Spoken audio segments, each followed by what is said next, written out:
Drožyba turi labai vieną gerą savybę. Čia atliekų nebūna. Štai kaušai buvo drožti, bet va štai šito dugne šaka. Tai kur įdėti? Į ugnį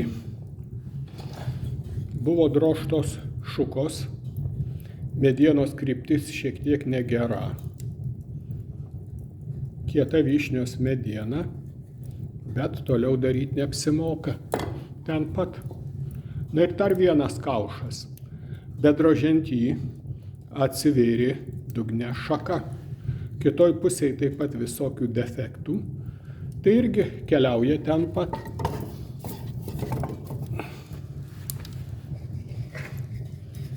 Ir dar vienos šukos. Pastebėjau, kad yra įtrūkimas. Priedo dar dantis pjaustant šiek tiek pjūklas pakrypo. Kažkokie neaiškumai. Tai irgi kelias ten pat.